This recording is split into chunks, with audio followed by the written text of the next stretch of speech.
So maybe it's time that you stand in your power. How do you stand in your power? How do you pull up that power within you? Well, the only way to do that is through self-love.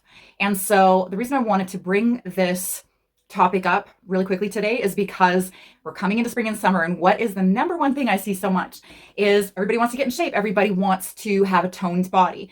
And over the years, I've seen people gain weight, lose weight, gain weight, lose weight.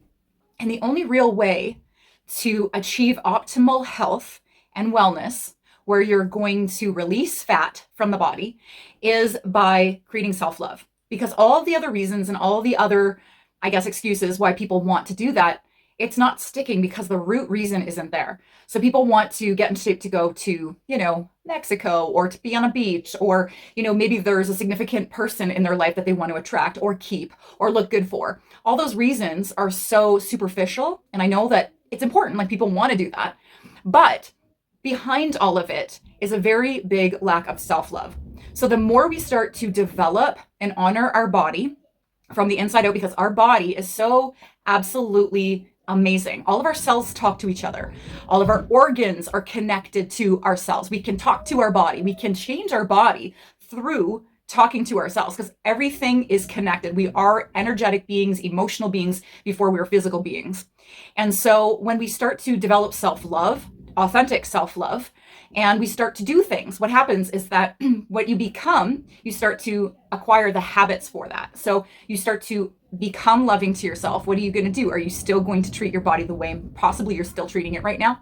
No, you're not. You're going to honor it because you've created a new identity for yourself. You've created a new self-awareness of yourself, of how you realize this body, this temple that you're living in is very important. And that because you love it, you're going to start to reach for better quality food. You're going to then have an association with how it feels when you have better quality food, and you are going to become more in tuned. So the more you become aware of that, become in tune, you're going to see, okay, when I eat this, I feel like this. But not only do I feel like this, I emotionally feel like this.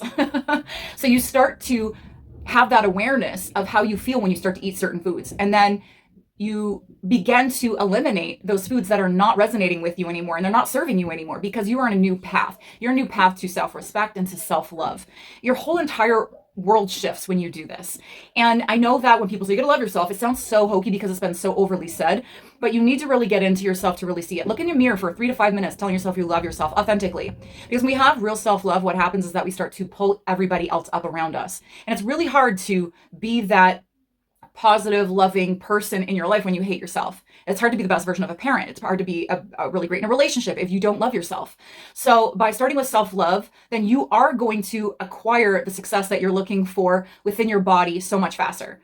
And this has been a years and years journey for me. I started really working with this stuff probably about 26 years ago when I read the book, You Can Heal Your Life by Louise Hay. And then it really transpired from there with Wayne Dyer and all of that. And I mean, you're always on a journey of self-love, but when we become aware of it, we also become aware of the things that we don't do. And then we start to step into our power. And that's what I want for you guys. I'm here, I believe, on this planet to really help people empower themselves with health. But I can't do that if I don't like myself, and if I am eating crappy food all the time and I'm living that life. I'm not walking the talk then, right? And that's what I need to do. And that's what I've always been on this journey to do, through a whole series of other reasons, like health issues in the past that I've overcome, and just became this version of myself. And as I've gotten older, I've stood in my power a lot longer, and I am continuously building power within myself and creating that wisdom. So if you guys want to get on the health journey, then the first thing that you need to do is develop self-love. Come here, baby. You say wisdom? I did say wisdom.